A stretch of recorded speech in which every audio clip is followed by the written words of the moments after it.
Este podcast descreve cenas de violência e não é recomendado para pessoas sensíveis ao tema e menores de 18 anos. Os nomes citados neste programa foram retirados de processos judiciais e de matérias que saíram na imprensa. Quem desejar direito de resposta pode entrar em contato pelo e-mail sigiloquebrado@svm.com.br.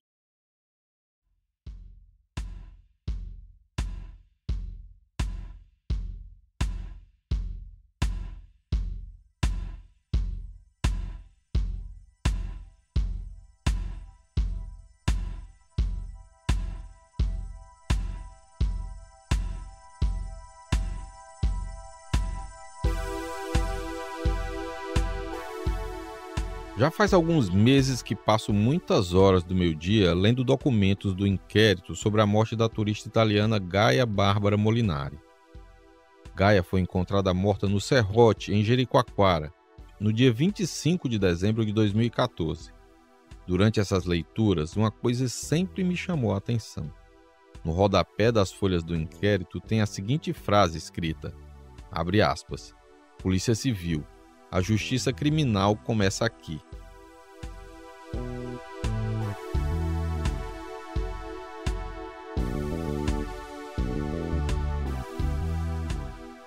Por muitas vezes eu me pegava pensando no significado prático dessa frase. Ela parecia completa em si e dava uma sensação de dever sendo cumprido. Mas no caso Gaia, isso não aconteceu. 2 pessoas foram presas e soltas posteriormente, após provarem que não participaram do crime. Essas pessoas foram injustiçadas. Para elas, a justiça criminal não começou na Polícia Civil. Pelo contrário, a injustiça criminal começou e terminou ali.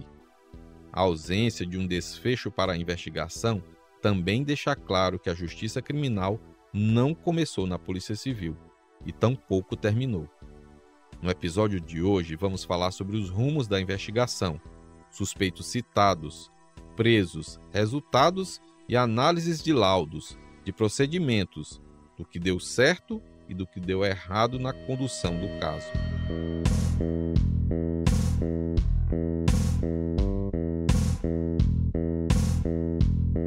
Eu sou Emerson Rodrigues e esta é a 2ª temporada do Sigilo Quebrado, Caso Gaia, 10 anos sem respostas.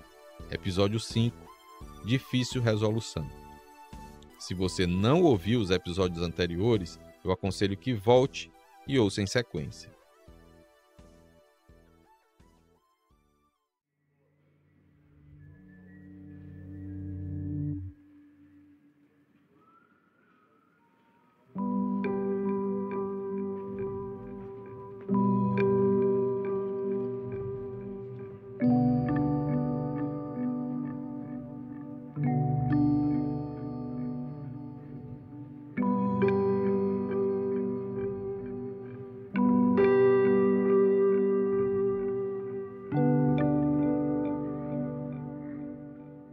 Eu já cobri muitos locais de crime de homicídio. Em 18 anos de jornalismo, na rua, quase todo o tempo no jornalismo policial, estive em mais de uma centena de locais de homicídio. Já vi de tudo, desde cenas muito bem preservadas, com isolamento de muitos metros, até isolamento zero, com curiosos, imprensa e polícia militar pisando em evidências a todo instante.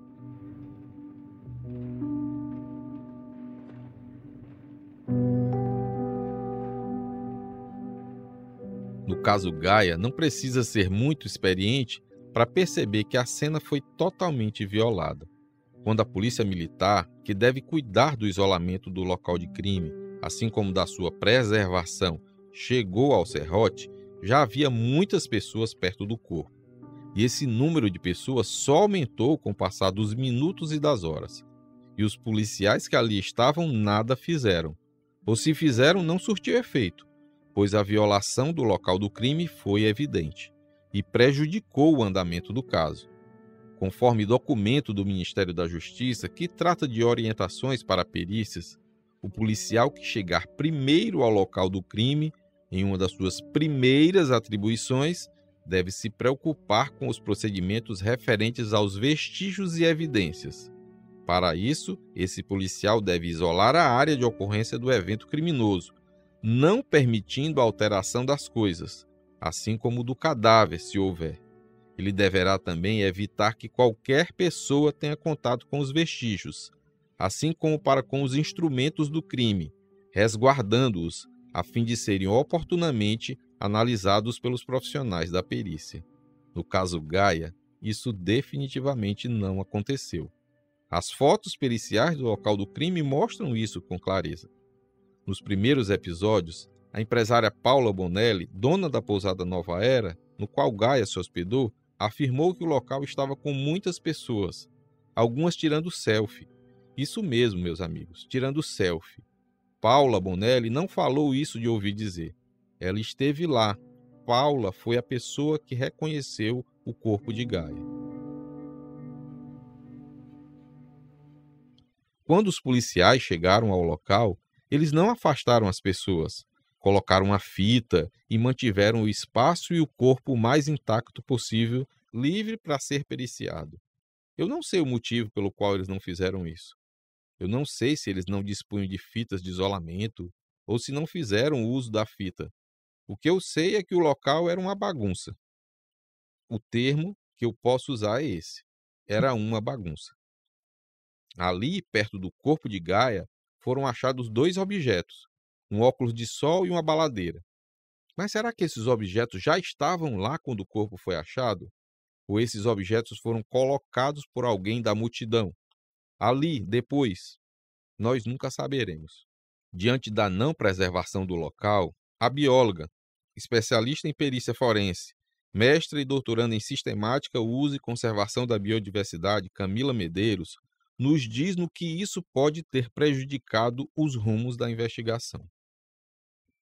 Nas fotos que estão presentes no laudo, tinham muitas pessoas ao redor, então não foi feito um isolamento e a preservação do local de crime, né? O isolamento, ele é o primeiro passo de uma boa cadeia de custódia, que é o reconhecimento daquele local, o isolamento para que populares, né, pessoas, terceiros não tenham acesso àquilo. Só que a gente, no Brasil, eu não sei se no Ceará, mas assim, com certeza o brasileiro, ele tem uma curiosidade mórbida muito grande. Então a gente vê isso até no dia a dia. A gente está dirigindo, aí aconteceu um acidente de moto, as pessoas dirigem mais devagar só para olhar para o lado e ver o que aconteceu, se a pessoa morreu, se caiu, se tinha mais de um. Então é uma curiosidade mórbida muito grande de reportagens e para assistir, e quando vai um jornalista num local cobrir algum acontecimento, as pessoas querem aparecer, elas querem ver.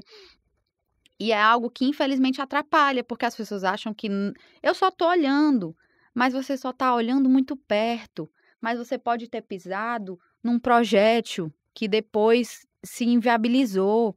Você pode ter contaminado uma mancha de sangue que poderia ter naquela mancha de sangue a amostra do suspeito. Então, e as pessoas não têm noção disso, elas não sabem, né? Cabe aos profissionais ou à pessoa que achou, enfim, fazerem um bom isolamento disso. Mais uma vez, quem encontrou foi uma pessoa que estava passando na praia, mais de um dia já que ela estava, né, falecida. Então, não foi nem isso, mas logo que se soube, por ser uma vila pequena, por ser há muito tempo, isso não era algo comum, as pessoas ficaram, né, eufóricas e foram para perto ver. E aí, por ser praia, tudo junto, piorou ainda mais a situação de encontrar boas evidências para encontrar o autor do crime.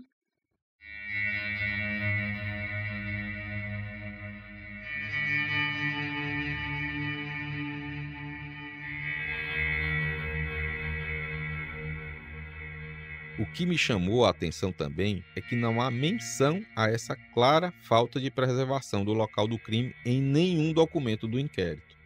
Passando para a realização da perícia no local do crime, há um fato que também não vi ser citado em local nenhum nas quase 38 mil páginas do inquérito policial.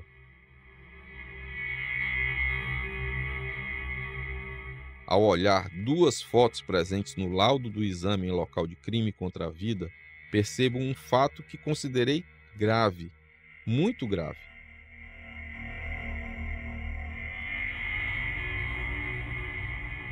Na página 175 do documento, em que constam fotos do corpo de Gaia, na fotografia de número 9, das lesões no rosto da vítima, o rosto de Gaia, que apresenta muitos hematomas, está bastante sujo, com muito sangue, ou seja, tinha material genético de Gaia, e poderia existir do possível agressor.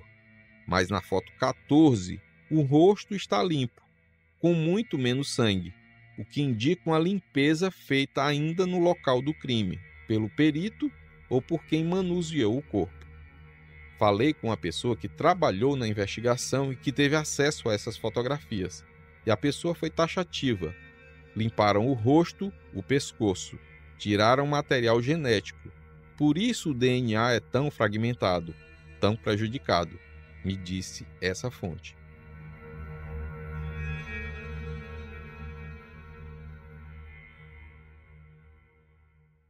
Eu vou pedir para você, ouvinte, me acompanhar em uma explicação dada pela bióloga Camila Medeiros.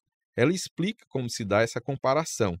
A explicação faz a gente entender como a qualidade da amostra é importante.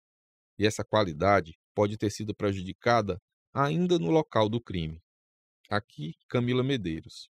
Então, o exame genético, ele é feito utilizando marcadores. O que são esses marcadores, né? São pedaços do nosso DNA, são pedaços de gene, que eles variam, né, populacionalmente. Então, assim, dentro de uma população, alguns pedaços dos nossos genes variam. Muitas vezes são esses pedaços que determinam nossas características físicas. Então, esses pedaços, eles variam com o tamanho eles variam em relação ao comprimento. Então, alguns pedaços, alguns fragmentos de genes são maiores e alguns são menores, né? Quando eu tenho dois DNAs para comparar e um DNA no meio de mistura, essa mistura tanto pode ser uma mistura de DNA advinda de um crime, né, advinda de uma lesão, como pode ser uma mistura de DNA advinda de uma fecundação, como um filho. Ele não deixa de ser uma mistura de DNA. Então, eu pego essa mistura de DNA e eu comparo com os dois doadores, os dois contribuintes dessa mistura, né? Então, no Ceará são utilizados 23 marcadores genéticos para fazer um perfil genético de alguém, como foi usado no caso da Gaia, né, para tentar estabelecer o perfil genético.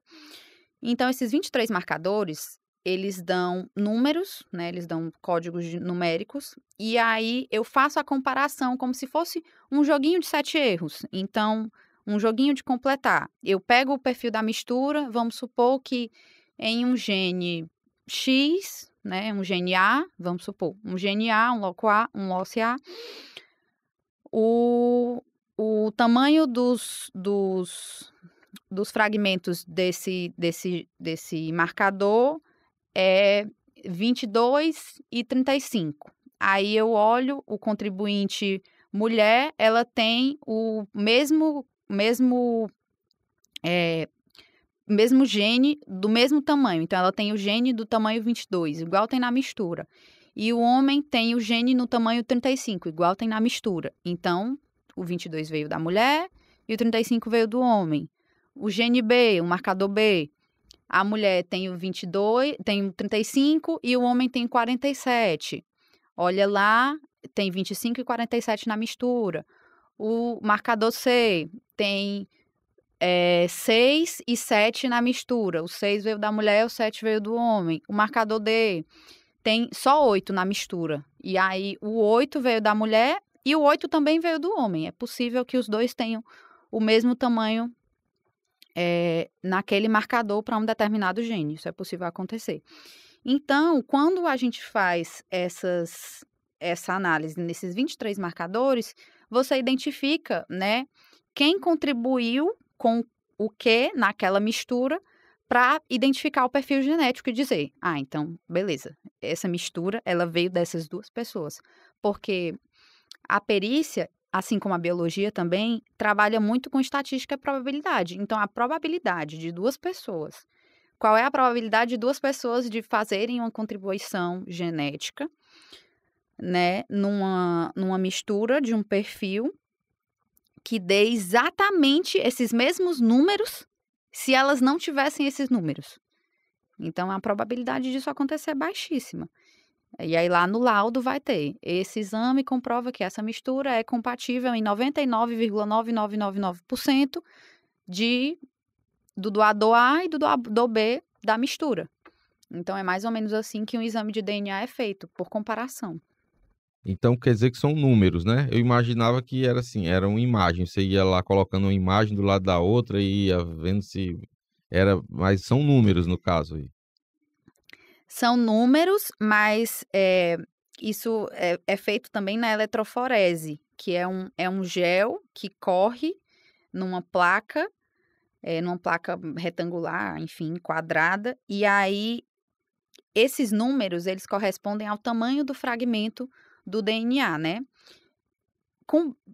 Pelo tamanho, tamanhos maiores acabam sendo mais pesados, que é o que a gente fala, e tamanhos menores acabam sendo tamanhos mais leves. Quando você bota essa amostra, é um liquidinho transparente. É basicamente isso. Quando você bota esse liquidinho transparente para correr nessa placa, né? Você pinga ele no comecinho da placa e ele corre. Quando ele vai correndo, os fragmentos mais pesados vão ficando em cima e os mais leves vão descendo até o final. Então, você põe isso para correr, os três juntos, entre aspas, né? A amostra questionada e as duas amostras referências, ou a amostra da mãe, do filho e do suposto pai. Se for um exame de paternidade, você pode colocar para correr. E aí, no final, ele vai gerar você vai ver bandas, né? Que são linhas fininhas que vão ficando presas nesse gel. E quando você pega a amostra questionada, você vê que ficou uma linha fininha corrida em um determinado lugar, e aí você procura, vai ter uma mesma linha fininha no mesmo lugar, ou da mãe ou do pai, que é o que seria correspondente a esses números, né, no eletroferograma, que é o nome do exame que é feito para fazer o perfil genético. Então, tem essa questão das bandas, que é uma comparação visual, você vê linhas e você tenta dar um match nelas, ver em que lado elas se encaixam, né? Elas estão iguais, e aí você consegue distinguir também, mas não são imagens, é esse processo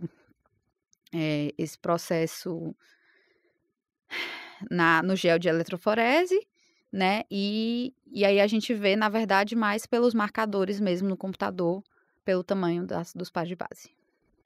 Você disse também que a perícia forense daqui, ela trabalha com um número, né? Quantos marcadores são? 23. 23, né? Isso. Então aí isso depende da qualidade da amostra coletada, por exemplo, do material que eles conseguiram, os peritos conseguiram tirar do pescoço da gaia ou das unhas, se tinha muito material ou não.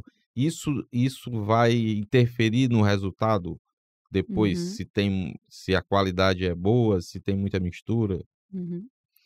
Não, então, são 23 marcadores, né, como eu mencionei, aqui no Ceará são utilizados 23 marcadores. É um número de marcadores muito grande, porque a probabilidade de duas pessoas que não estão relacionadas contribuírem igualmente em 23 vezes, né, darem o mesmo resultado 23 vezes, em 23 locais diferentes, é uma probabilidade praticamente impossível, né? Então, é um número muito grande que permite que, quando o resultado do perfil genético existe e seja dado, seja um resultado extremamente confiável. Então, se essa amostra de DNA tivesse dado o perfil genético de alguém, aí, claro, entra a questão de indiciamento, de julgamento lá com o juiz, mas ia ser praticamente impossível a pessoa negar que foi ela. Em quais condições aquilo aconteceu, aí é outra história. Se a pessoa podia estar sob uso de entorpecentes, enfim. Isso é um quesito que iria para o julgamento, né? Assim, seria discutido em juízo. Mas que existiria a marcação e a probabilidade existiria. A amostra estar degradada pode influenciar em você não ter todos esses marcadores, mas são marcadores que a perícia usa. Então, ela tem 23 marcadores, ela faz o teste para esses 23. Se ela só achar 9 ou só achar 15, tudo bem. Isso ainda pode ser considerado um perfil genético, embora não seja um perfil genético completo, como eles falam, né? Você não encontrou ele de forma completa, mas você tem um perfil parcial. Assim como se fosse, eu tenho a parcial de uma digital. Você não tem ela toda, mas você tem uma parte, né? Que confiança isso vai te dar depende de cada caso, depende de outras circunstâncias. Mas, então a amostra degradada, ela pode influenciar nesse caso, mas eles usam os 23 marcadores como padrão. E aí, se der ou não, vai depender de cada amostra. Eu fiz essa pergunta porque quando eu conversei com alguns investigadores ligados ao caso da Gaia, Uhum. um até usou assim uma expressão, ele fez assim um desenho no ar com a mão, dizendo assim: o DNA, você sabe que tem aquela cadeia e Uhum. tal. E esse DNA que foi coletado do corpo da Gaia, que está sendo comparado, ele não está completo, ele tá como se estivesse Faltando. faltando. Então, é por isso que a gente não tem essa dificuldade de chegar também num culpado por meio dessa comparação aí, desses exames. Aí eu não entendi, ele falou isso de uma Uhum. forma leiga também, Uhum. porque ele não é especialista nessa área. Mas o que ele quis dizer mais ou menos com isso? Dizer que a cadeia, como se a cadeia do DNA não tivesse completa. Então, eu acho que ele quis dizer que a amostra estava muito degradada, né? Então, pela amostra estar degradada, você não consegue fazer um perfil, você não consegue traçar isso de maneira muito assertiva, né? Então, assim, as pessoas. Ela estava num lugar, a gente já falou disso, mas acho que vai falar um pouquinho mais, né? Ela estava num lugar muito, infelizmente, um lugar muito ruim para ser encontrada, porque ela estava na praia e ela estava em lugar aberto. Então, completamente sujeita a todo tipo de intempérie. Isso acaba degradando a amostra, porque por mais que o nosso DNA seja muito resistente, e por mais que a gente consiga, as pessoas têm um entendimento, né, assim, uma imaginação, de que praticamente de tudo é possível extrair DNA, e que aí eu tô aqui bebendo um copo de água, você vai pegar esse copo e vai extrair meu DNA. Muito provavelmente vai, no meu copo vai ter o meu DNA. Mas a gente está num lugar com ar-condicionado, fechado, que não tem tanta intempérie. E mesmo assim, o tempo que demorar para você fazer essa coleta, isso pode prejudicar isso pode prejudicar o seu resultado, né? Então, por mais que a gente consiga extrair muito DNA, mesmo dos lugares mais difíceis, mesmo das menores quantidades, porque a gente primeiro extrai esse DNA lá da unha da Gaia, passa por um processo de amplificação, então esse DNA vai ser multiplicado várias vezes, porque como a fita é complementar, ela faz muitos moldes automaticamente, é um crescimento exponencial. E aí, depois que você tem uma quantidade de DNA suficiente para fazer isso que eu falei do gelzinho na eletroforese, aí você coloca ele para correr e tem acesso aos marcadores, né, genéticos para fazer essa comparação. Então, talvez a amostra dela estando degradada, muito degradada, não tenha sido suficiente para fazer uma boa amplificação ou conseguir um material que fosse ali de qualidade para fazer essa comparação.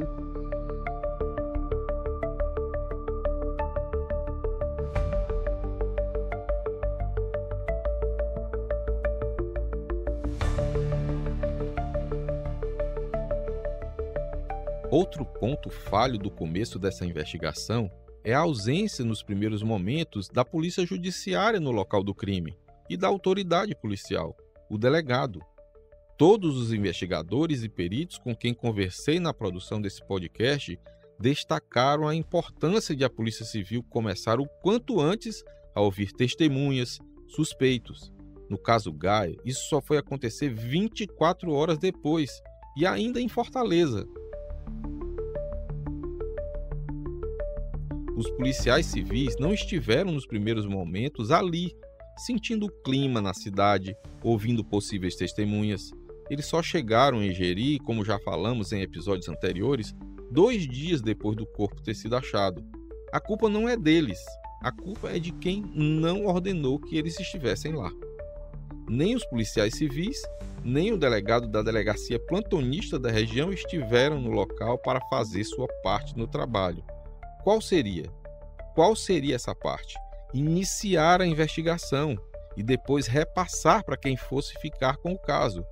Nada disso aconteceu, e isso também prejudicou o andamento do caso.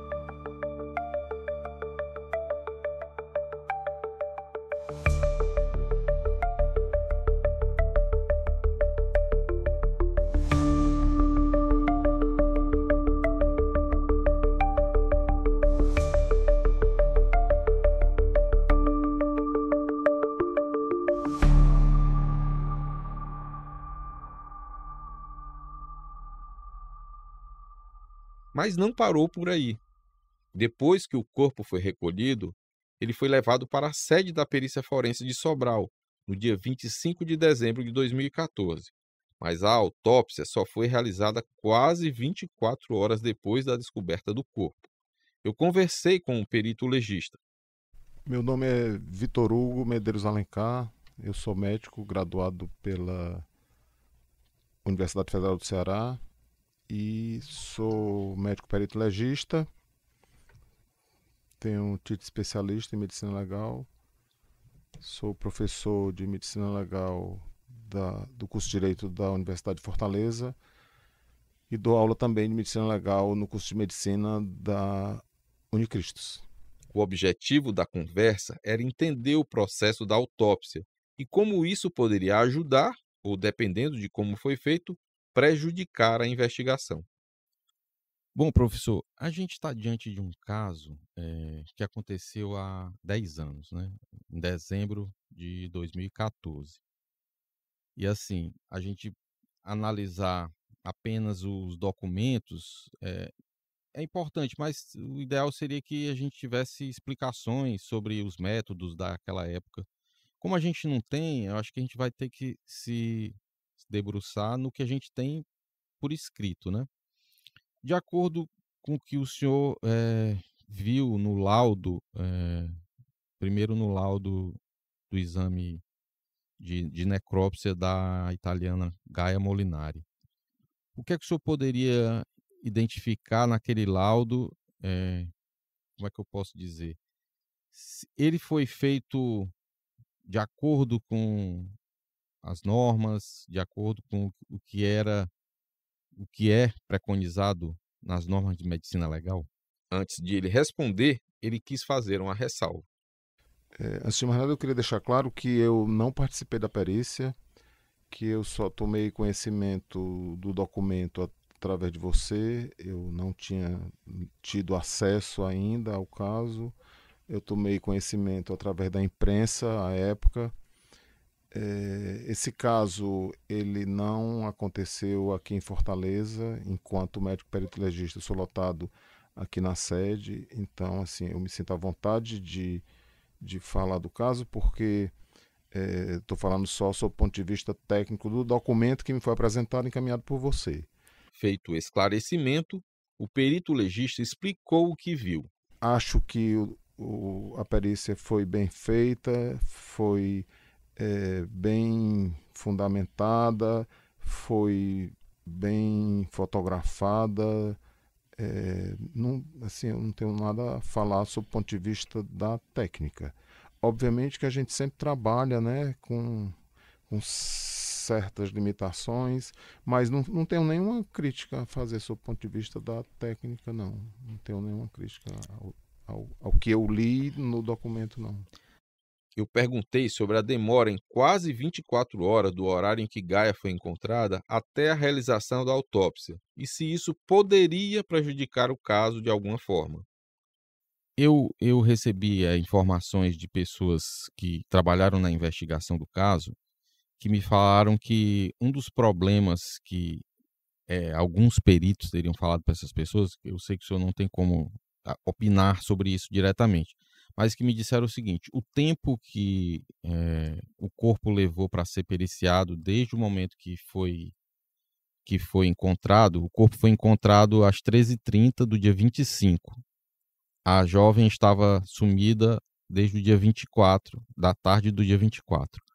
Então, ela foi encontrada no dia 25, mais ou menos 24 horas depois que ela tinha sumido. Ninguém sabe precisamente o horário da morte, mas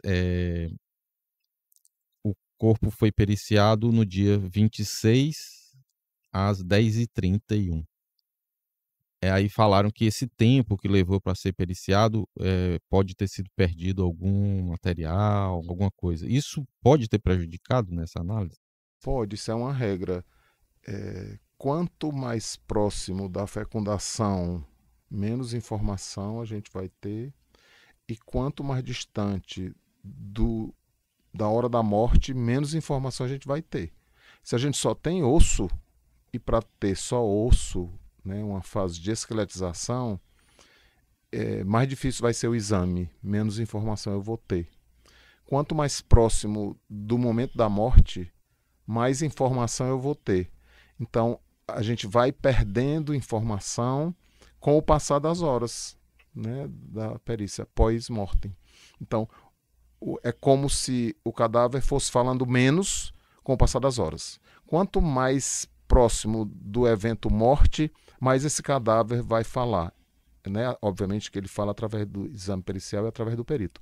Então, se demora muito, eu vou ter menos informação. Fazer uma perícia de um cadáver em estado de putrefação, eu posso até nem identificar o sexo, porque ele já está tão putrefeito que eu não identifico mais a genitália, eu não consigo mais saber se era masculino ou feminino. Então, vai perdendo realmente informação com o passar das horas.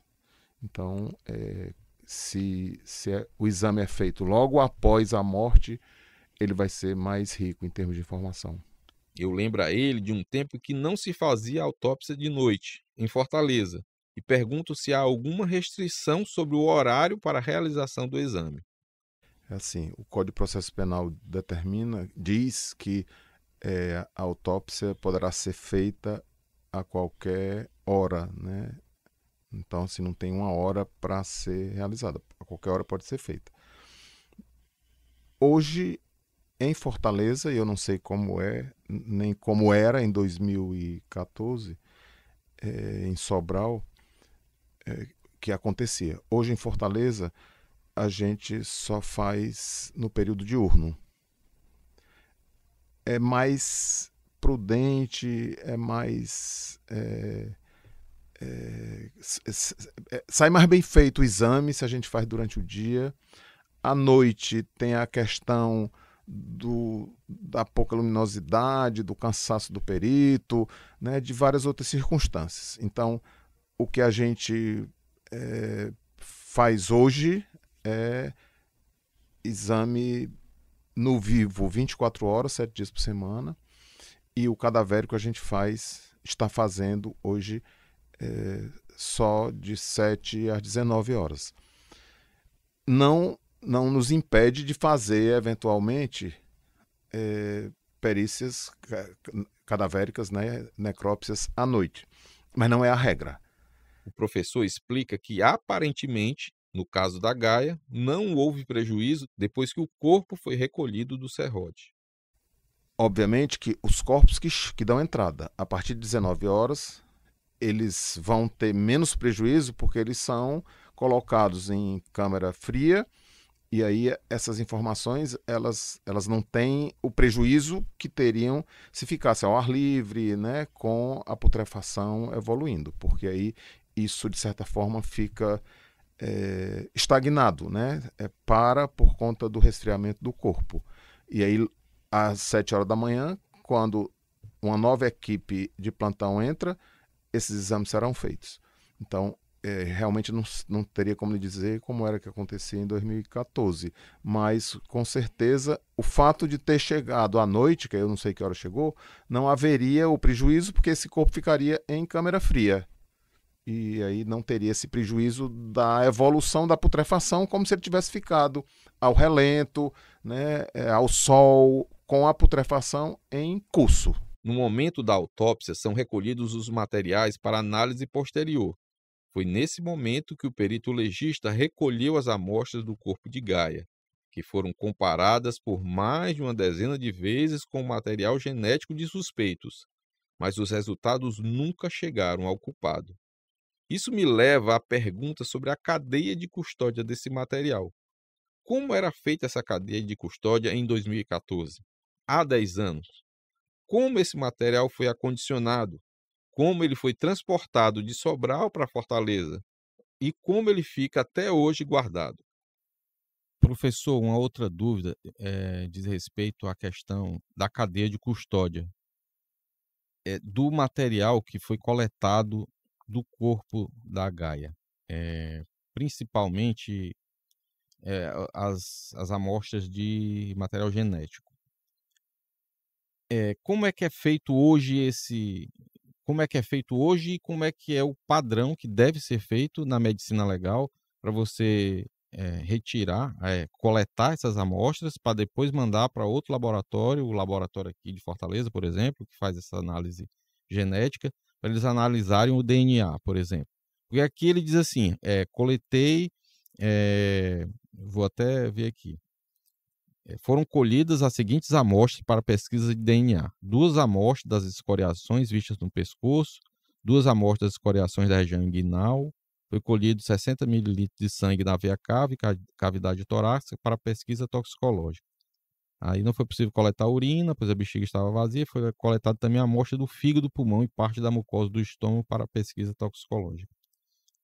Aí fala da pesquisa de antígeno prostático específico, provavelmente esperma, para saber se houve violência sexual, enfim.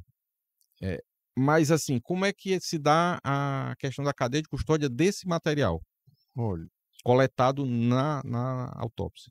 a cadeia de custódia, ela hoje é muito bem cuidada e é uma preocupação nossa, é uma preocupação da instituição Perícia Forense.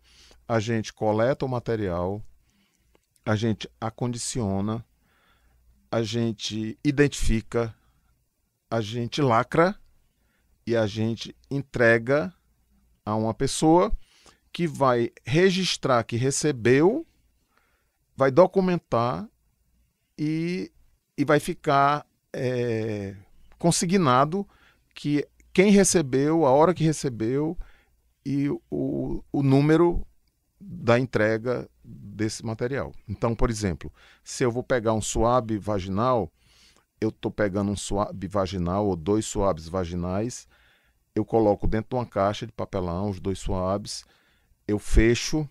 Naquela caixa tem o nome da vítima, tem o registro, tem a guia policial, tem identificado que são 2 suaves vaginais. Eu imprimi no computador a etiqueta, eu fechei a caixa, eu lacrei.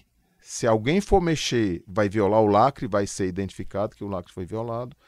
E eu vou entregar no laboratório.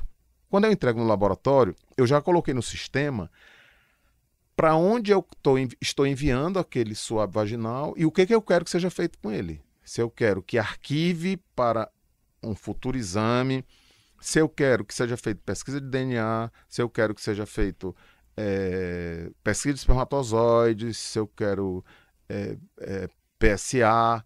Se eu quiser DNA, eu tenho que ter um DNA dela. Porque o DNA que for identificado no SWAB tem que ser comparado também com o dela. Então, ou eu coleto uma amostra de sangue dela, que é o que a gente faz com todos os cadáveres, ou uma de saliva. E o que a gente faz é a coleta de sangue. Tudo também identificado, acondicionado, lacrado, registrado no sistema e no laudo também a gente... No laudo é para constar esse... Bom, eu faço constar, né? Eu não sei se todo mundo faz isso, né? Eu faço constar nos meus, mas não sei se todo mundo faz. É porque nesse laudo especificamente não nesse laudo aí ele não fez, mas fez. Também não sei desde quando a gente vem com esse zelo pela cadeia de custódia. O senhor considera em que grau de importância essa questão da cadeia de custódia? É muito importante. É assim... é grau máximo de importância, né? Para eu ter a certeza que aquele material foi retirado daquela guia, daquela vítima. É quando você vai fazer um exame no laboratório. Você tem que provar que é você. Então, quando você senta para coletar o sangue lá no laboratório, ela pede a sua identidade, para ter certeza que ela vai tirar o sangue da pessoa que é a guia. Porque você pode muito bem mandar outra pessoa fazer exame por você. E aí? Como é que a moça que está coletando o sangue tem a certeza que não é o seu irmão, não é o seu vizinho, não é outra pessoa? Na hora que você dá sua identidade, que ela vai olhar a sua identidade e olhar para você. A partir do momento que uma pessoa me diz o seguinte: houve contaminação desse material.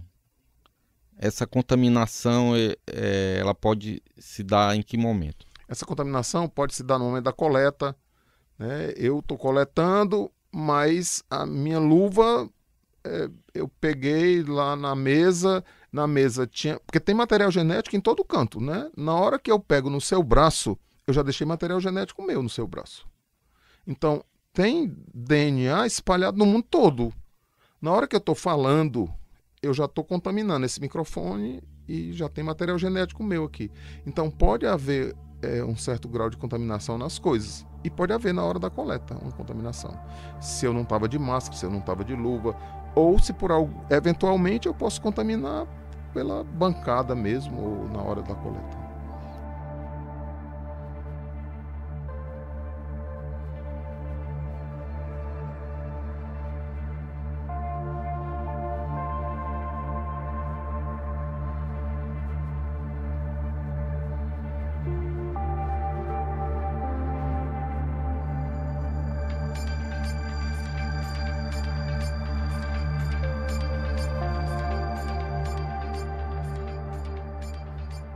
Não dá para dizer como a autópsia foi feita em 2014 em Sobral. Há quem critique o fato de o corpo não ter sido trazido para Fortaleza, mas não é possível afirmar que o resultado da investigação teria sido diferente por conta desse fato específico. Para contextualizar, eu afirmo que havia uns 5 anos, mais ou menos, contados de 2014, que o então governador Cid Gomes começava uma reformulação nessa área da segurança pública. Era o boom dos seriados de perícia e o Cid queria que o Ceará fosse modelo no Brasil e no mundo em matéria de perícia forense. O investimento foi alto em reforma de prédios e em equipamentos para a Perforce, o antigo Instituto Médico Legal, o IML. Como eu disse no episódio 4, eu tentei entrevistar os profissionais que trabalharam nos laudos, o chefe da perícia, mas não foi permitido pela Secretaria da Segurança Pública e Defesa Social.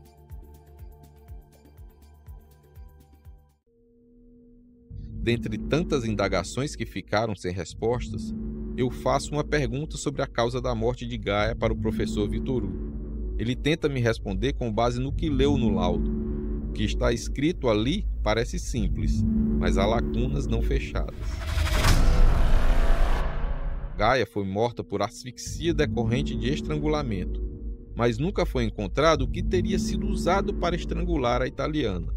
Eu peço ao professor e perito legista que explique a diferença entre esganadura e estrangulamento, porque o que dava a entender era que Gaia tinha sido morta com o uso das mãos do assassino e não com um objeto. Mas ele explica o que aconteceu. São asfixias, né, de origem violenta, mas são asfixias diferentes. São asfixias por constrição do pescoço, onde a esganadura se emprega as mãos para apertar, né, para você entender, o pescoço, impedindo a passagem do ar pelas vias aéreas. Então, a esganadura seria essa condição, a constrição do pescoço com as mãos do agressor, impedindo a passagem de ar pelas vias aéreas. Já o estrangulamento é a constrição do pescoço por uma força estranha, que pode ser uma corda, que pode ser uma gravata, que pode ser um lençol, que pode ser qualquer instrumento ao redor do pescoço e havendo um aperto, uma constrição por terceiros, como regra, via de regra, na grande maioria das vezes, né, dificilmente uma pessoa cometeria suicídio por estrangulamento, é muito raro isso acontecer. É, geralmente é de caráter natureza homicida, e esse aperto, essa constrição impediria a passagem do ar pelas vias aéreas. Então, são coisas diferentes. Determinam a asfixia, mas o modus operandi é diferente. No que o senhor viu, verificou desse documento, ele dá informações que a morte pode ter sido causada pela até as fotografias também, e que foi causada por... O perito ele conclui por estrangulamento, né? Não impede de que, ao tentar estrangular, tenha havido uma tentativa de esganadura, mas a conclusão do perito foi estrangulamento. O que não impede, em algum momento, de uma tentativa de esganadura. Entendi. Mas a conclusão do perito é estrangulamento. Mas não pode ter sido usado tipo como sinônimo. Não. Estrangulamento. Não, são coisas diferentes. Não é sinônimo. Estrangulamento não é sinônimo de esganadura. Na São coisas medicina diferentes. legal. Na medicina legal, não. Pode ser no popular leigo, Sim, pois é. não científico, técnico. Sim, mas na medicina legal, não. Não, são coisas distintas, e qualquer livro de medicina legal vai trazer como a definição diferente uma do outro. Mas então, assim, teria que ter sido usado algum objeto, né? Sim. Como o senhor disse, uma Sim. corda, uma gravata, alguma uma coisa roupa, um pano. sim. Mas isso não consta em nenhum momento desse... Aí teria que ver na perícia do local do crime, né? Do local de morte. Porque às vezes a gente tem só a perícia do corpo. E muitas vezes, por exemplo, o enforcado não chega o que ele usou para se enforcar. Às vezes chega uma corda, um fio elétrico, um lençol, mas às vezes chega o corpo dizendo que foi enforcado, mas não chega o instrumento que ele usou para se enforcar. Ao lado do corpo foi encontrado, ao lado do corpo que eu digo uma distância de 1,5 m, 2 metros, foi encontrado um óculos de sol, não poderia ter sido usado para causar isso, Não. E uma baladeira. Uma baladeira também, acho pouco provável, né? Porque é muito pequeno, talvez, né? Aquela corda colocar lá, aquela liga que a baladeira dentro passar pela cabeça da vítima e apertar, eu acho que teriam sido vistas lesões, mas acho pouco provável. E que não constam no laudo não vi nada aqui. Acho pouco provável que tenha sido uma baladeira o objeto a ser usado no estrangulamento.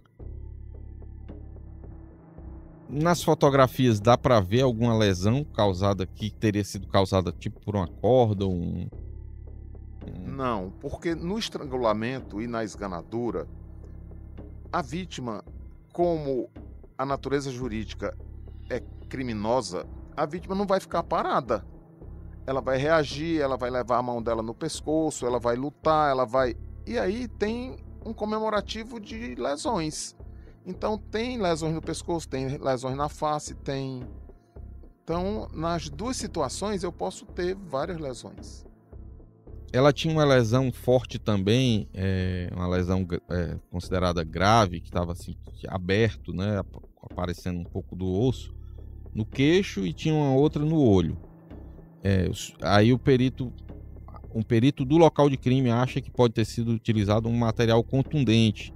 Aí a investigação aponta que pode ter sido uma pedra ou um pedaço de madeira, um pau. Até um dos suspeitos, que andava com tipo um cajado na mão, indagaram se ele poderia ter sido esse cajado que tivesse causado esse ferimento. O senhor acha que esse ferimento, pela sua experiência, pode ter sido causado até mesmo pelas mãos da pessoa, ou pode ter sido causado só por um objeto contundente? Não, é um objeto contundente. Pode ser um objeto contundente. Então pode ter sido a mão mesmo, na tentativa de lutar, de de apertar esse objeto no pescoço, pode ter ferido. E se tivesse havido isso, essa luta ou essa dificuldade, a pessoa, o agressor, teria ficado ferido, por exemplo, se ele agredisse uma pessoa ao ponto, com a mão, de causar um dano maior, assim, tipo, quebrar um osso, abrir um... a mão dele poderia ter ficado ferida? Sim ou não. Pode ser que sim, pode ser que não. E aí, no caso, ficaria algum material dele na pessoa? Material dele na vítima? Na vítima. Sim, é o que eu lhe disse. Se eu pegar no seu antebraço, fica material genético meu no seu antebraço. Até que você tome banho, até que você vai ter material genético meu no seu antebraço. Nesse caso aí, eles não encontraram, assim, rastro de sangue ali perto e também não tinha sangue, segundo me disseram, do respingo de sangue do agressor na vítima. No caso, se ele tivesse causado utilizado as mãos ou...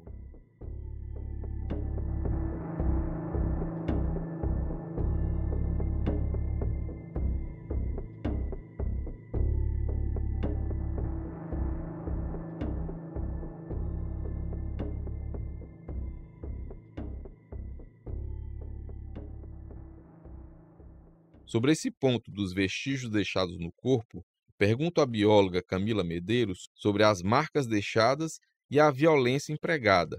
Eu quero saber o que isso representa para você identificar a pessoa que cometeu esse crime. A Gaia o corpo dela apresentava muitas lesões, assim, o corpo não, principalmente o rosto. Uhum. Então, isso denota, assim, que a pessoa que cometeu esse crime ou agiu com uma raiva desproporcional, ela estava extremamente raivosa e descontrolada, Isso. para dizer o mínimo, Isso. para causar aqueles ferimentos e também, assim, ou então ela era uma pessoa desequilibrada, né? Uhum. Que a gente pode prever. Mas por esses ferimentos, porque até hoje a polícia identificou algumas pessoas como suspeitas, mas ninguém tinha, assim, a Gaia era uma pessoa que fazia amizade por onde passava, todos gostavam da Gaia. E quem seria essa pessoa que, enfim, estava com tanta raiva dela ou causou aqueles ferimentos, né? Isso aí pode dar um indicativo de mais ou menos da linha a se buscar? Ou era uma pessoa que estava com raiva dela, ou era uma pessoa que era desequilibrada? Partindo desses pontos, da análise Uhum. dos ferimentos. Para encontrar uma motivação, né, para isso acontecido, obviamente é muito diferente a agressão que ela sofreu, as agressões que ela sofreu, né, das lesões que foram causadas nela, é muito diferente de, sei lá, um roubo ou um assalto e um disparo por arma de fogo, né? A pessoa, para você disparar uma arma de fogo, você só precisa de meio segundo de descontrole para apertar o botão, que depois que você apertou o gatilho, não volta mais. Mas para você bater numa pessoa ou fazer agressões seguidas a uma pessoa, né, você passa por um tempo maior ali de, entre aspas, descontrole, né? Literalmente descontrole da sua capacidade física. Então, não foi só uma violência dela ter levado um tiro por um projétil de arma de fogo, né, um disparo, mas ela foi agredida e algumas vezes para causar as lesões da forma que causou, principalmente na face dela. Então, poderia ser uma pessoa com raiva, poderia ser uma pessoa, né, em um estágio ali de desequilíbrio, né, emocional ou psiquiátrico, né, enfim. Poderia ser alguma coisa de vingança, de alguém que tinha raiva e foi tentar descontar, né, aquilo que provavelmente não é o caso dela, porque ela estava viajando de férias, poucos dias, e fez amigos com todo mundo, mas a pessoa deveria estar em um estado de emocional descontrolado, fora do comum, de fato, para isso acontecer. Assim como o objeto que causou essas lesões nela, né, essa arma do crime, também é arma do crime, porque mesmo que ela não tivesse morrido e tivesse só sofrido traumatismo craniano, ainda concorreria num crime de lesão corporal. Mesmo essa arma do crime não foi encontrada, então pode ter sido uma pedra, pode ter sido um pau, pode ter sido até mesmo a mão de uma pessoa, né, esmurrando.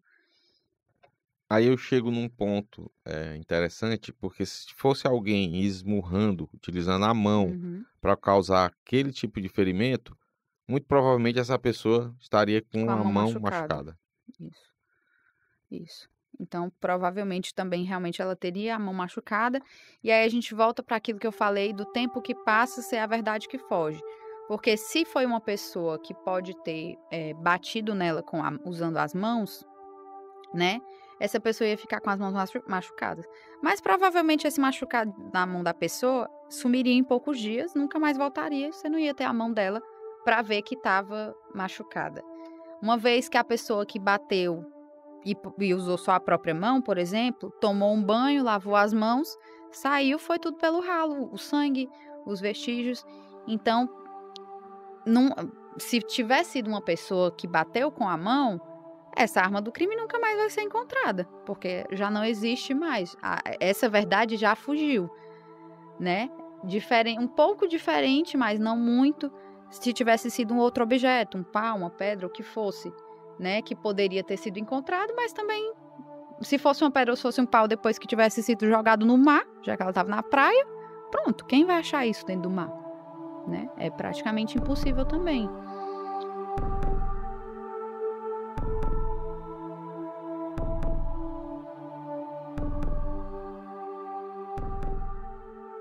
Em busca dessa arma do crime, materiais como ataduras e roupas, galhos e pedras foram coletados posteriormente no serrote, como eu falei no episódio 4. Isso deveria ter sido feito no dia do crime, no dia em que a polícia deveria estar lá, a polícia civil, mas ela não estava. Como ela não estava, ela procurou por esses objetos dias depois, encontrou algumas coisas e, como prometido agora, eu trago o resultado dos laudos desses materiais. O material questionado era o seguinte: uma caixa de papelão contendo uma toalha, um casaco, uma camisa branca, uma bolsa, uma bermuda, um short jeans e uma atadura, além de fragmentos de ossos de animais, bombons e 2 embalagens vazias de molho de tomate. No que foi extraído dos seguintes materiais, toalha, bolsa, camisa branca e casaco, a perícia concluiu que, abre aspas, foram identificados perfis genéticos parciais, cujos alelos nos locos em que foi possível amplificação não apresentam correspondência com aqueles identificados na amostra referência de Gaia Bárbara Molinari, indicando sua exclusão como produtora da referida amostra. Fecha aspas. Ou seja, não havia DNA de Gaia nesse material. Já no material extraído da atadura, bermuda e short jeans, não foi obtido perfil genético. A perícia também fez análise do cromossomo Y. Foi constatado que, no material extraído dos seguintes materiais, toalha e casaco, foi identificado o perfil apilotípico do cromossomo Y. No material extraído dos seguintes materiais, atadura, bermuda, bolsa, camisa branca e short jeans, não foi obtido perfil apilotípico do cromossomo Y. Fecha aspas. Ainda faltavam analisar a pedra com a mancha que parecia sangue, galhos e o pingente achados no serrote. Esse material foi encontrado bem perto onde o corpo de Gaia havia sido encontrado, cerca de 20 metros do local. No material extraído da pedra coletada no local do crime, foi identificado um perfil genético parcial de mistura. Procedendo à comparação com o perfil obtido na amostra referência de Gaia, observou-se a exclusão de todos como contribuintes da referida amostra. No material extraído dos galhos coletados no local de crime, foi identificado perfil genético de mistura. Com a comparação feita, A amostra referência de Gaia e dos envolvidos no caso, observou-se a exclusão de todos como contribuintes da referida mistura. No material extraído do cordão coletado no local do crime, foi identificado um perfil genético parcial, impossibilitando a comparação com outros perfis genéticos. Já no material extraído dos cabelos emaranhados no cordão coletado no local do crime, não foi identificado um perfil genético autossômico. Como ficou claro, a análise não deu em nada. O resultado foi divulgado pela Perforce no dia 24 de março de 2015, um mês depois do resultado da análise das roupas e ataduras. Em busca de novas pistas, a polícia se debruçava sobre a informação de que um ex-namorado de Gaia estava em Jericoacoara em dezembro de 2014. Em um depoimento na Itália de Valentina Carraro, a mãe de Gaia, ela citou o relacionamento da filha com o italiano Matteo Faimali. Os dois namoraram por 6 anos, entre 2006 e 2012, e chegaram a morar juntos. Apesar de separados há 2 anos, segundo Valentina, Gaia ainda nutria apego pelo ex-namorado. A polícia pede informações sobre o movimento migratório de Matteo e busca na perícia do celular informações sobre ex-namorados de Gaia, outros ex-namorados. Eles encontram as mensagens, mas nenhum deles estava em Jeri no período em que Gaia estava. As mensagens que constavam no celular de 2 prováveis ex-namorados datavam dos dias 22 de 12 de 2014 e 24 de 12 de 2014 e mostraram que eles não estavam na cidade de Jericoacoara. Um terceiro ex-namorado de Gaia, francês, enviou mensagens às 16 horas e 3 minutos horário do Brasil, no dia 24 de 12 de 2014, mas Gaia não respondeu. Já sobre o ex-namorado de Gaia, natural da Itália, o Matteo Faimali, a Polícia Federal não encontrou registro da entrada dele no Brasil. Mais uma pista que não deu em nada.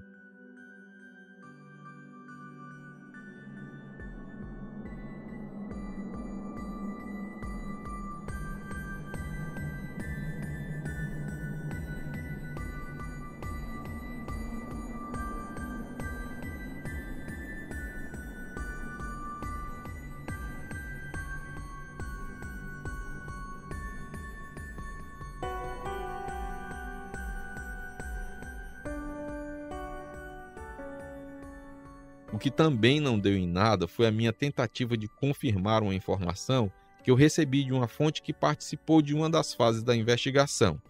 A informação dizia o seguinte: uma vidente teria colaborado com a polícia no começo do caso. Eu achei aquilo, no mínimo, inusitado e comecei a perguntar a quem havia trabalhado no início do caso, mas ninguém soube informar sobre isso e todos diziam o seguinte: só se ela falava com a delegada. A delegada em questão era Patrícia Bezerra. Mas Patrícia não concedeu entrevista e não pôde dizer se contou ou não com a ajuda de uma vidente.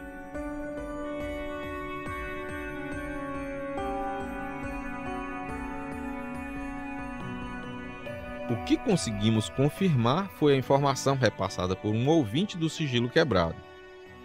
O nosso ouvinte mandou um e-mail com uma movimentação processual que não está no inquérito. Conforme o documento, com a autorização da Justiça para Miriam retornar ao Rio no dia 14 de fevereiro de 2015, a delegada tentou no dia 12 alegar insanidade mental da Miriam, como forma de impedir que ela viajasse, mas o pedido foi indeferido pela Justiça no dia 13. Como se vê nessa informação que obtivemos com a ajuda do nosso ouvinte, a polícia ainda não havia desistido totalmente de acusar Miriam pelo crime. Mas, para deixar claro, Miriam não foi sequer indiciada, como dissemos no episódio 3.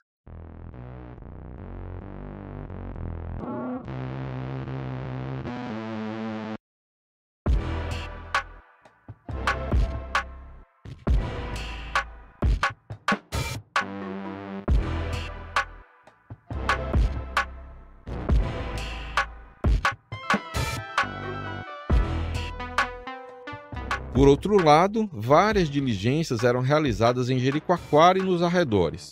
Um relatório assinado pela inspetora Sani Medeiros em julho de 2015, 7 meses depois da morte de Gaia, dá a dimensão do que foi feito nesse período. São 8 pontos que abrangem muitas pessoas, muitos suspeitos com características bem distintas. A jornalista Luana Severo vai ler os trechos desse relatório.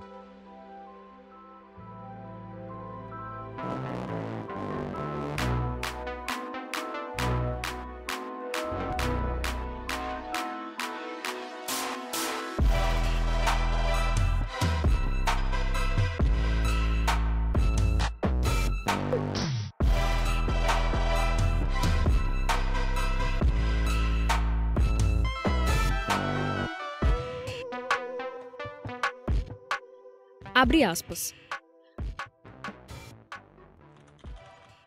Localização, oitiva informal e condução à perícia forense do casal formado por Elodie e Rodrigo Nicolas Sanz Longoni.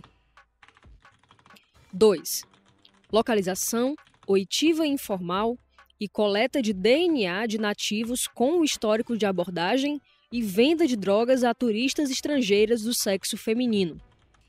3. Localização, oitiva informal e coleta de DNA de traficantes da região. 4. Localização, oitiva informal e coleta de DNA de moradores com histórico de violência contra a mulher. 5. Localização, oitiva informal e coleta de DNA de moradores homens que têm o costume de usar um instrumento conhecido como baladeira ou estilingue. 6. Localização, oitiva informal e coleta de DNA de homens que praticam religiões com histórico de sacrifício ou oferenda humana. 7. Localização, oitiva informal e coleta de DNA de grupos de homens que frequentam a região do Serrote. 8. Localização, oitiva informal e coleta de DNA de homens que foram investigados por conta de denúncias anônimas. Fecha aspas. Ela detalha cada um desses 8 passos. Eu vou pedir um pouco de paciência para você ouvinte, porque a gente vai ler cada ponto, pois eu considero uma parte importante dessa investigação. São muitos suspeitos, muitas pessoas que foram buscadas. Abre aspas. Com relação ao ponto 1, inferiu-se a necessidade da coleta de dados referente às pessoas de Elodie e Rodrigo Nicolas Sanz Longoni, por se tratarem de turistas que tiveram contato com a vítima poucos dias antes do homicídio. Além do simples contato em si, sabe-se que tais turistas, que se apresentaram à polícia como sendo um casal de namorados, trocaram mensagens pessoais com Molinari, dentre as quais uma enviada através do celular da vítima, a qual marcava, abre aspas, uma cerveja sob a luz das estrelas na pequena praia às 20 horas. Fecha aspas. É sabido que Gaia faleceu entre as 14 horas do dia 24 e as 1 da manhã do dia 25 de dezembro de 2014, tornando o horário do encontro marcado entre o casal e Molinari compreendido entre o lapso temporal apresentado pela perícia forense. Ressalta-se que, após a localização de Elodie e Rodrigo, feita através da ajuda do policiamento militar do interior do estado do Ceará, que os conduziu até a Delegacia de Proteção ao Turista, DEPROTUR, no dia 1º de janeiro de 2015, os dois foram ouvidos formalmente e depois conduzidos a uma unidade específica da perícia forense para a coleta de material genético. Registra-se que, durante o tempo que passaram na unidade da Polícia Civil acima mencionada, o casal reclamou de estar sendo ouvido por conta de uma simples mensagem trocada com a vítima, tendo, em alguns momentos, desclassificado o trabalho da polícia local. Destaca-se que toda a comunicação foi feita através de policiais fluentes em língua inglesa e francesa, sendo todo o procedimento explicado diversas vezes ao casal, que, apesar das reclamações constantes, não se negou, no entanto, a doar material genético para análise. Esta que já foi feita e teve laudo negativo, quando comparado com o DNA encontrado nas marcas de estrangulamento no corpo da vítima. Fecha aspas. Com relação ao casal Elodie e Rodrigo, nós já havíamos falado deles no episódio 3. Os dois foram descartados como suspeitos, mas existiam muitos outros suspeitos. Abre aspas. Com relação ao ponto 2, localização, oitiva informal e coleta de DNA de nativos com o histórico de abordagem e venda de drogas a turistas estrangeiras do sexo feminino, explica-se que, em levantamento feito por policiais à paisana e em conversa com nativos, que há muito tempo residem naquele distrito, percebeu-se o modo de agir de alguns usuários de droga. Tais, geralmente sem um emprego fixo, costumam ficar pela praia, especificamente em pontos em que as pessoas se reúnem para assistir ao pôr do sol, com o intuito de abordar turistas do sexo feminino, oferecer-lhes drogas para com elas consumir e, eventualmente, ter algum tipo de relacionamento amoroso. A exemplo do sujeito, conhecido como Favela, citado no depoimento de Miriam França, que abordou Gaia e Miriam no dia 21 de dezembro na praia, tendo, juntamente com elas, feito uso de maconha e álcool. Nesse sentido, foram localizados as seguintes pessoas, devidamente ouvidas e submetidas à coleta de DNA. 1. Reginaldo Amorim Pereira, Favela. 2. Azarias Paulo de Lima. 3. Pedro Julião Teixeira. Registra-se que nenhum dos três apresentou DNA compatível com a amostra deixada pelo assassino de Molinari. Fecha aspas. Reginaldo, como sabemos e já dissemos em episódios anteriores, nem estava em Jericoacoara no dia do crime. Ele provou isso. Os outros dois foram descartados após o exame de DNA dar negativo. O trabalho seguiu, localizou mais suspeitos e coletou mais amostra de DNA. No que toca ao ponto 3, localização, oitiva informal e coleta de DNA de traficantes da região, foram identificados os seguintes sujeitos. 1. Daniel Brambati Maia. 2. Alex Gomes da Costa. E 3. Carlos Pedro Fidelis. Tais nomes, a priori, surgiram através de denúncia anônima, recebida por telefone na DEPROTUR. A denúncia versava sobre Daniel Brambati Maia ter sido visto com a vítima por volta do dia 23 de dezembro de 2014 em um buggy. Ao checar o até então suspeito, verificou-se que ele realmente possuía um carro desse modelo, além de morar a cerca de 100 metros da pousada Nova Era. Em diligências, descobriu-se que Brambati movimenta parte da droga que entra no distrito de Jericoacoara, podendo, então, ter sido um possível homem nativo procurado por Miriam ou Gaia para a aquisição de maconha.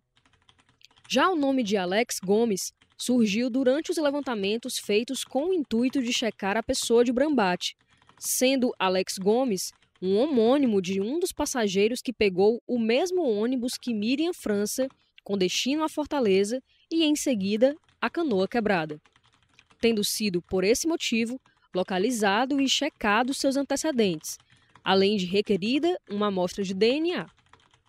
Em momento posterior, em listas com maiores detalhes dos passageiros, fornecidas pela empresa de ônibus responsável pelo trajeto, São Benedito, mostrou não tratar-se da mesma pessoa.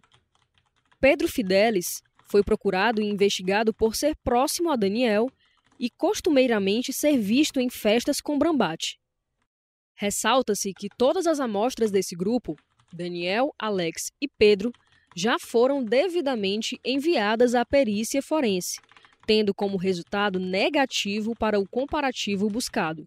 Fecha aspas. Eu peço permissão para fazer uma parte e detalhar um pouco Daniel Brambati. Em uma simples busca no sistema do Tribunal de Justiça do Ceará, é possível ver que ele responde na comarca de Jijoca de Jericoacoara a 3 processos, sendo 2 por homicídios e 1 por tráfico de drogas.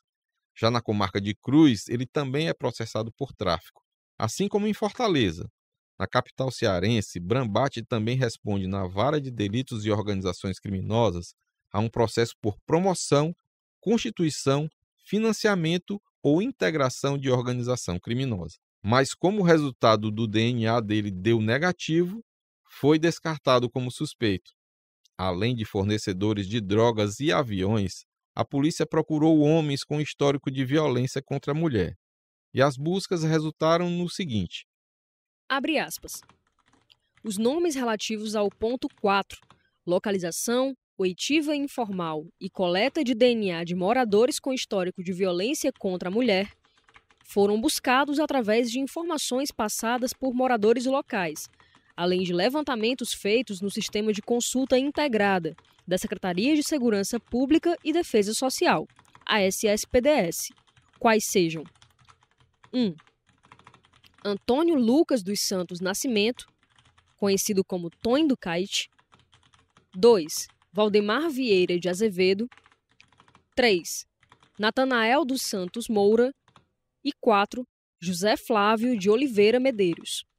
Antônio Lucas dos Santos Nascimento, conhecido como Tonho do Kite, é um sujeito temido na região por amedrontar mulheres e por, frequentemente, envolver-se em brigas e confusões. Na ocasião em que falou com a polícia, encontrava-se lesionado por uma discussão que teve com Natanael dos Santos Moura, seu primo, e também um sujeito conhecido em Jericoacoara por ser perigoso. Já Valdemar Vieira de Azevedo tem histórico de violência contra a mulher, tendo algumas informações locais o apontado como sujeito que faz uso de drogas ilícitas e álcool, tendo por costume incomodar turistas mulheres, na maioria das vezes estrangeiras, chegando a constranger com atos libidinosos. Por último, José Flávio de Oliveira Medeiros responde por um estupro praticado contra uma estrangeira de origem alemã. Os 4 acima listados tiveram como resultado negativo a compatibilidade para a amostra de DNA deixada pelo assassino de Gaia Molinari. Fecha aspas. Tonho do Kite, se você lembra, foi um dos primeiros nomes ventilados já no primeiro pedido de investigação assinado pela delegada Patrícia Bezerra. Ele foi ouvido em depoimento, negou ter conhecido a vítima, seu DNA não deu positivo e ele foi descartado como suspeito. Os donos de baladeiras também foram alvos da polícia. Além de Edinho, um dos mais conhecidos pelo uso do equipamento, os investigadores procuraram por outras pessoas com o mesmo hobby, se podemos chamar assim. Abre aspas. Em relação ao ponto 5, localização, oitiva informal e coleta de DNA de moradores homens que têm o costume de usar instrumento conhecido como baladeira ou estilingue, ressalta-se que, em tendo sido um objeto, como um estilingue encontrado na cena do crime, averiguou-se quais estabelecimentos possuíam tal em suas prateleiras, não tendo sido estilingues encontrados à venda em qualquer dos estabelecimentos de Jericoacoara, sendo apenas possível a aquisição de uma em Jijoca, cidade da qual Jericoacoara é distrito, distante cerca de 25 quilômetros uma da outra. A título de denúncia, foram checados 3 irmãos, frequentadores da região do Serrote, que frequentemente e sabidamente por todos da comunidade usam estilingues para matar passarinhos nas dunas do Serrote.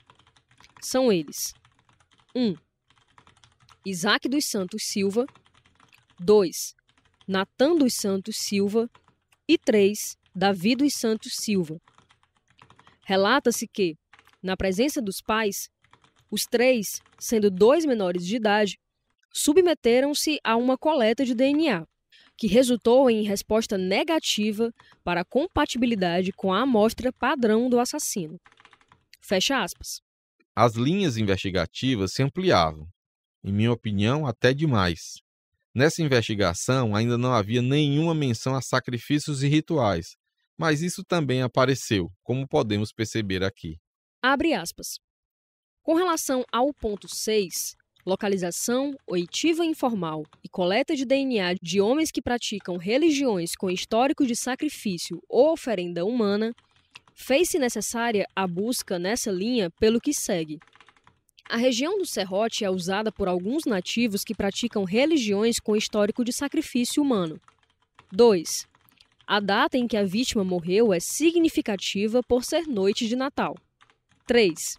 Uma caixa contendo roupas com sangue e documentos foi achada no Serrote, cerca de 20 metros do local do crime, poucas semanas após Gaia ter sido morta. 4. A vítima possuía ímen complacente, ou seja, poderia ser considerada como uma virgem.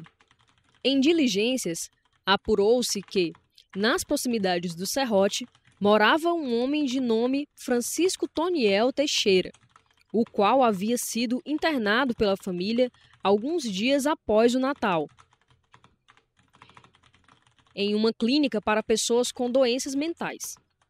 O próprio pai de Francisco, identificado apenas como José, afirmou que o filho havia ficado muito inquieto com a morte de Gaia.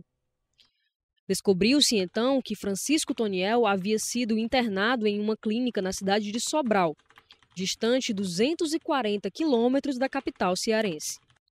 Uma vez localizado, foi feito o exame de DNA, o qual resultou em negativo. Igual resultado teve o sangue encontrado na caixa deixada semanas depois, próximo ao local do crime, tanto para compatibilidade com amostras de sangue da vítima, quanto para com as amostras deixadas pelo assassino. Fecha aspas. As buscas continuaram, dessa vez por pessoas que eram conhecidas por frequentar o serrote. No episódio 4, citamos o caso do Francisco Cleuton, conhecido como Negão, que foi descartado como suspeito. A inspetora Sânia elenca outro nome. Abre aspas. Em referência ao ponto 7, localização, oitiva informal e coleta de DNA de grupos de homens que frequentam a região do serrote, buscou-se a pessoa de nome Francisco das Chagas Nicolau, pescador e bugueiro, que costumeiramente passa próximo ao local onde a vítima foi achada. A equipe de investigação o encontrou na oportunidade em que estava no local do crime realizando diligências. Na ocasião, Francisco desrespeitou a ordem de parada de um dos policiais, que foi obrigado a empreender perseguição para então pará-lo. Apenas depois, Nicolau colocou-se à disposição da investigação.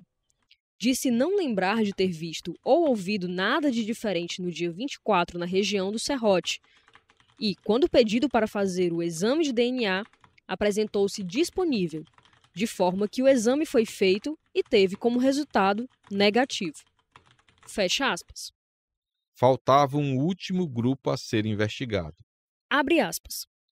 Por último, o ponto 8, localização, oitiva informal e coleta de DNA de homens que foram investigados por conta de denúncias anônimas, através de ligações feitas para DEPROTUR, de informações de nativos e de levantamentos feitos por policiais à paisana, chegou-se aos seguintes nomes.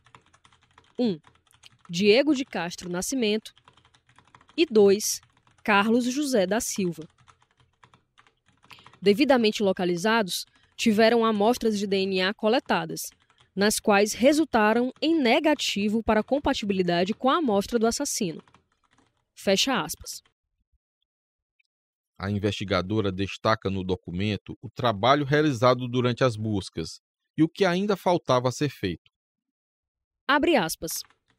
Ressalta-se que, devido à distância compreendida entre Fortaleza e o local do crime, Jericoacoara, a logística implementada para todos os levantamentos feitos imprimiu à equipe a necessidade de várias viagens, de forma que ainda restam dados a serem avaliados e relatados, tais como câmeras de segurança a serem analisadas, levantamentos de dados referentes a denúncias anônimas, dados imprecisos fornecidos em depoimentos formais que necessitam ser checados e avaliação dos dados fornecidos pelas herbes que cobrem o local do crime.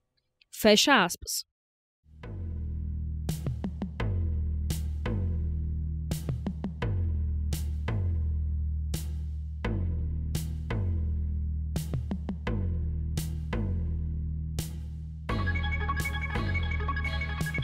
Infelizmente, nesse momento da investigação, a polícia descartou o suspeito em razão de resultados negativos após coleta de material genético. Como já dissemos, outros investigadores que participaram da investigação afirmam ainda hoje que as amostras do que havia sido coletado em Gaia não era muito confiável. Era misturado, degradado. Com resultados negativos, os suspeitos eram logo descartados sem aprofundamento das investigações contra eles, o que, na minha opinião, foi um erro. Alguns podem dizer que a amostra de DNA, ruim ou boa, era a amostra que tinham, e eles tinham que trabalhar com elas. Eu concordo, mas eles não poderiam se basear só nessas amostras.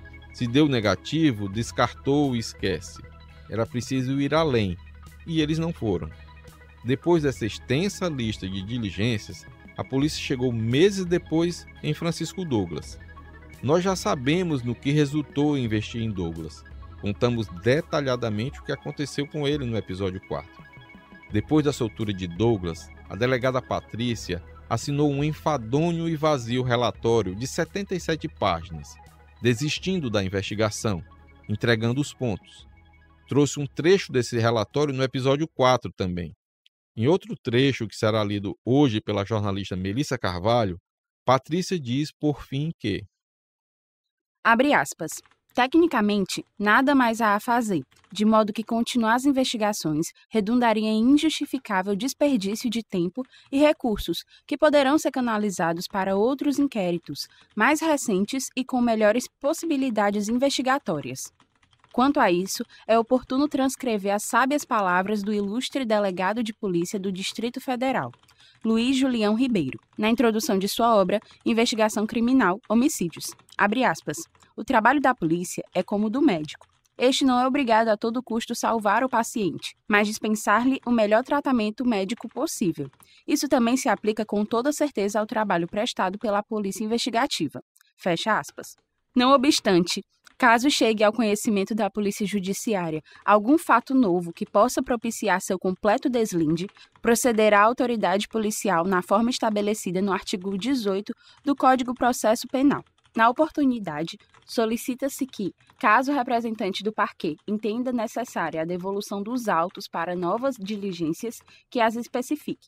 Fortaleza, Ceará, aos 24 de abril de 2017. Fecha aspas.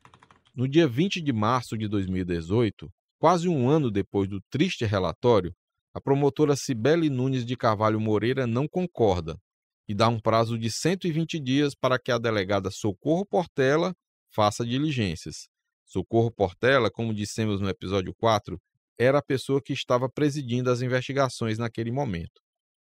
Eu citei no episódio 4 um pouco do trabalho feito pela delegada Socorro. Entre essas novas diligências pedidas pelo Ministério Público estava ouvir novamente Maria de Lourdes. Aqui eu abro um parêntese sobre os 2 depoimentos dela. Eu confesso que quando li pela primeira vez o depoimento de Maria de Lourdes, eu tive a mesma impressão da representante do Ministério Público. Ali estava uma testemunha ocular, talvez uma das últimas pessoas a ver Gaia viva. Eu fui em Jericoacoara e procurei Maria de Lourdes, porque considerava importantíssimo conversar com ela. Mas quando voltei de Jericoacoara, eu conversei com investigadores sobre esse depoimento, e eles me disseram que as informações ditas por ela não batiam com outros fatos apurados.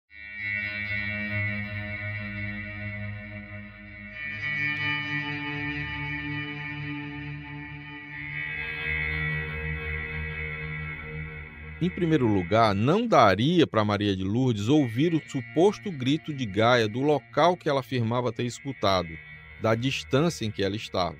Os homens que ela apontou eram pessoas às quais ela tinha inimizade, e mesmo assim eles foram descartados nos exames periciais. Quanto a Miriam, no horário dito por Lourdes que viu uma pessoa parecida com Miriam passando ao lado ali depois de Gaia, Miriam nesse horário estava na pousada, o que desacreditou o depoimento de Lourdes.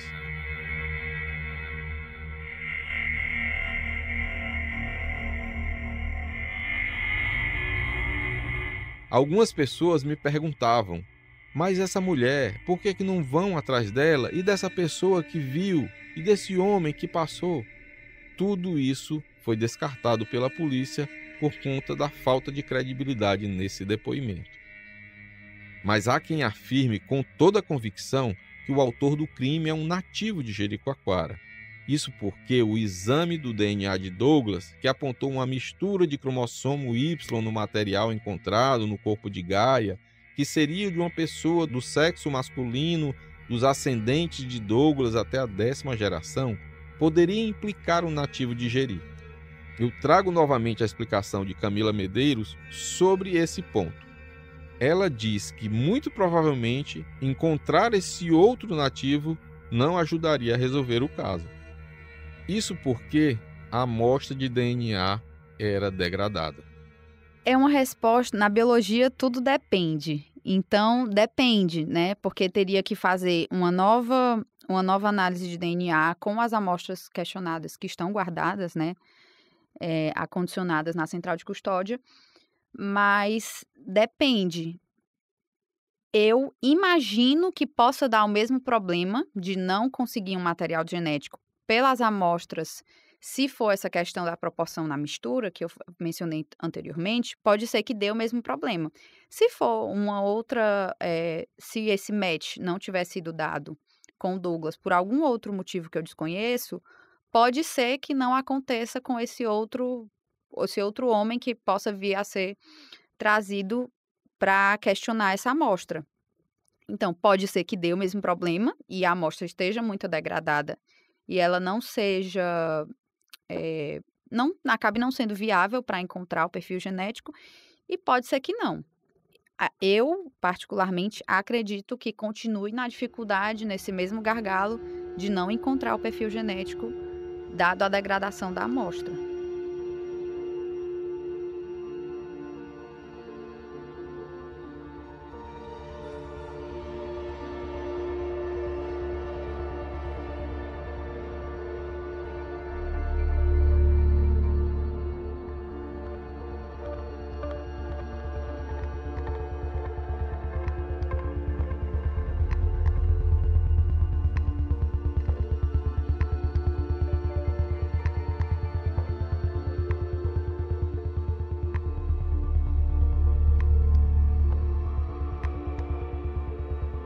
Como a busca por suspeitos que fossem nativos de Jericoacoara não trouxe resultados positivos para a polícia, eles também investiram em 3 conterrâneos de Gaia.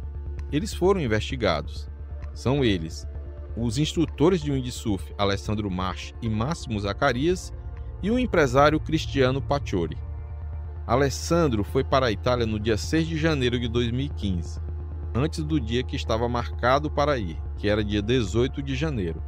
O cabelo dele, coletado pela Polícia Civil cearense, onde ele ficou hospedado, não resultou em DNA, mas a Interpol enviou para a Polícia Brasileira, em 22 de dezembro de 2015, a amostra para ser comparada com o que foi coletado no corpo de Gaia.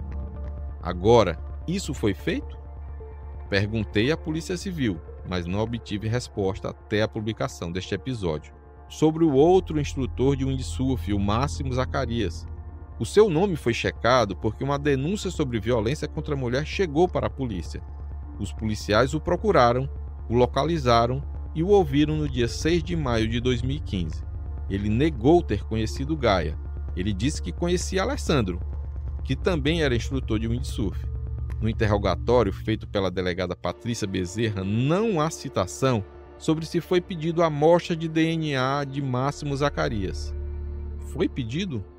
Houve comparação? Qual foi o resultado? Eu perguntei isso para a Polícia Civil, mas também não obtive resposta. E por que Máximo foi citado? Máximo teria uma suposta ligação com o nosso terceiro italiano, o empresário, dono de uma pizzaria, Cristiano Pacciori. Uma fonte me revelou que quando a Polícia Civil passou a coletar a amostra de DNA de várias pessoas em Jeri, Cristiano foi visto muito nervoso com a possibilidade de comparação da amostra do DNA dele. Ele dizia que a culpa era de Máximo. Culpa de quê? Ele se referia a Máximo Zacarias? O DNA de Cristiano foi enviado para a PFOS no dia 24 de abril de 2018, para comparação. Mas não consta no inquérito digital nada sobre o resultado dessa comparação.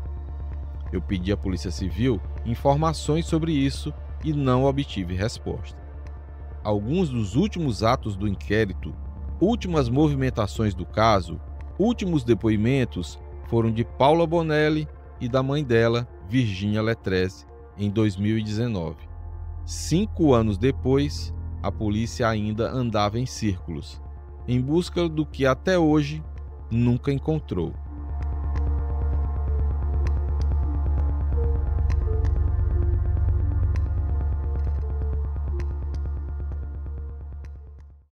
Quase 7 anos depois do crime, no dia 28 de agosto de 2021, o então delegado-geral da Polícia Civil, Sérgio Pereira, determina que o DHPP, o Departamento de Homicídios, fique responsável pelo inquérito da morte de Gaia Molinari.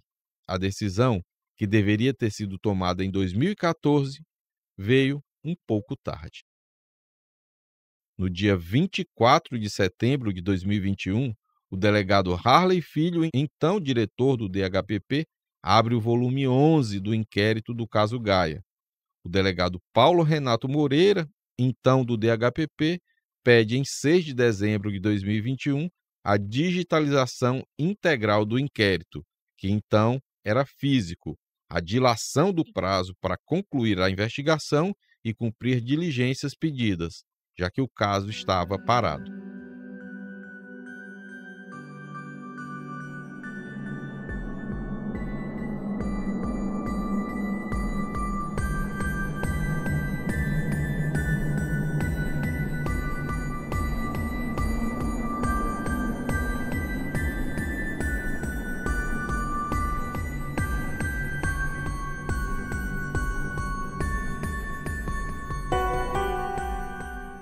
Estamos então no dia 31 de janeiro de 2022 e o MP dá parecer favorável à dilação do prazo de mais 90 dias para a conclusão do inquérito. Como sabemos, mais uma vez, esse prazo não foi suficiente. No dia 2 de maio de 2023, Humberto Jardel, supervisor da Unidade Judiciária de Jijoca de Jericoacoara, assina ofício informando que encontrou o processo sem movimentação.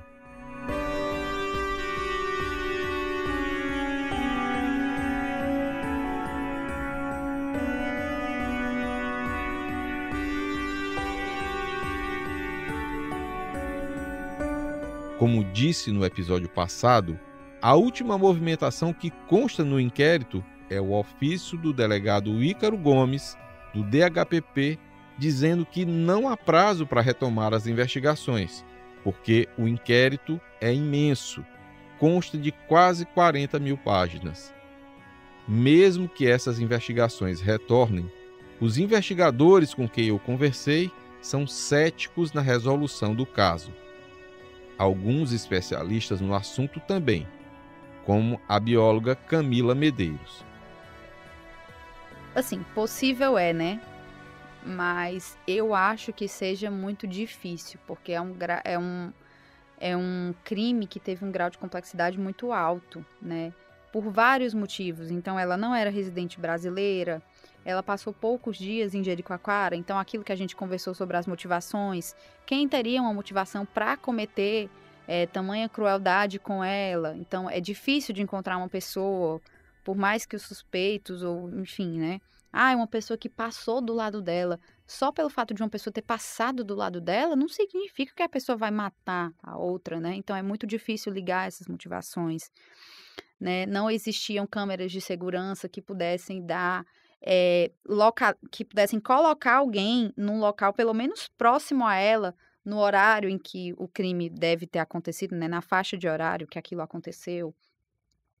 Mais uma vez, ela estava num lugar aberto, ermo, sujeito a muitas intempéries, ela demorou a ser encontrada, demorou a dar falta dela, né?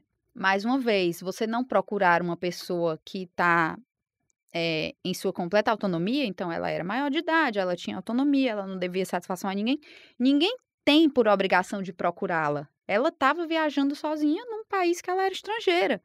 Isso também era uma coisa comum, as pessoas diziam lá, era a coisa mais comum, uma pessoa sair para uma festa, conhecer alguém, dormir fora, isso acontece, né? Eu acho que o que eu vejo, no caso da Gaia, é que foi uma sequência de azar, um por trás do outro, um em seguida do outro, que levou a esse resultado, né, disso ter acontecido com ela, e que A não ser que aparecessem novas evidências, né, novos registros seja do que fosse, telefônico, por mensagem ou vídeo, ou alguma câmera de segurança que não existia, que não sabia que tinha e depois teve, né? Essas coisas são possíveis, mas eu acho muito difícil disso acontecer. E que eu acho que tanto tempo que passou para ela ser encontrada, né, como o local ter sido invadido por pessoas com curiosidade, querendo ver, querendo saber. É muito comum também, um acidente de trânsito, a pessoa vai e bota um pano em cima da pessoa que morreu. Isso é a pior coisa que você pode fazer num lugar de crime, porque você está alterando aquele lugar. E o perito, ele tem que fazer... O perito, ele usa... É um princípio em latim, né? Visum et repertum. Então, o perito, ele vê e reporta o que ele está vendo. E no laudo, ele também discute as consequências daquelas alterações que foram feitas para o esclarecimento da verdade. Então, ele diz que existiam populares, né? Ele pode dizer esses fatores que eu estou citando aqui, algum desses fatores, como fatores determinantes em você não encontrar a solução do caso.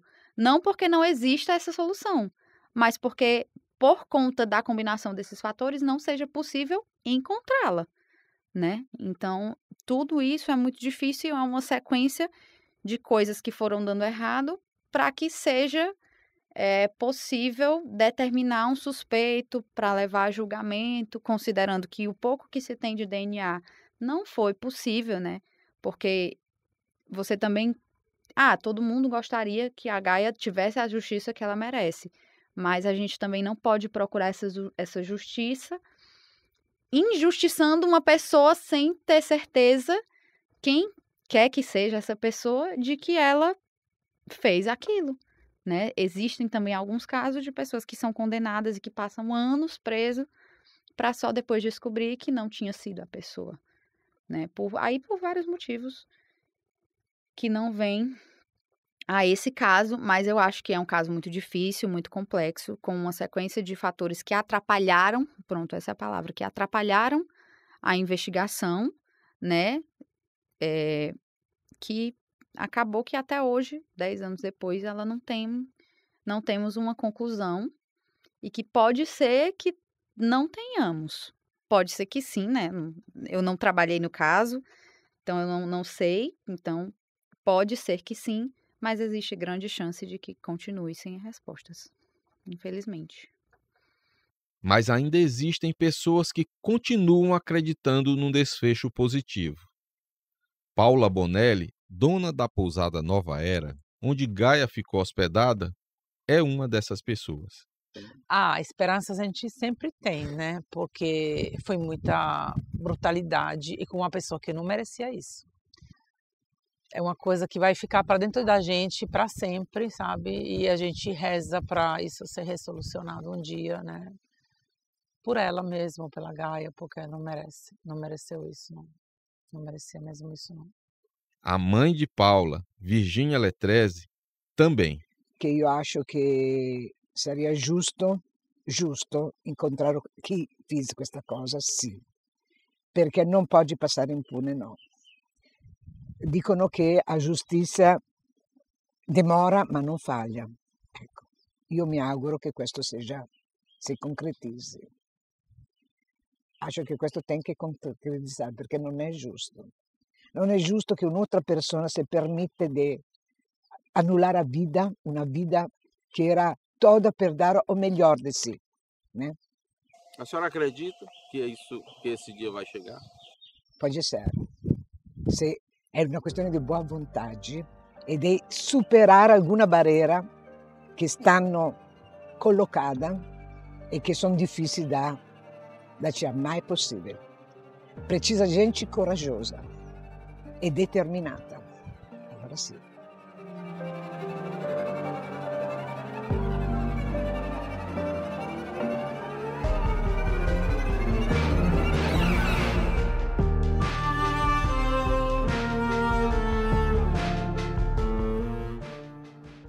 Virgínia, realmente precisamos de gente corajosa e determinada para continuar com a investigação do caso da morte da turista italiana Gaia Bárbara Molinari, para que a gente não espere mais 10 anos por respostas.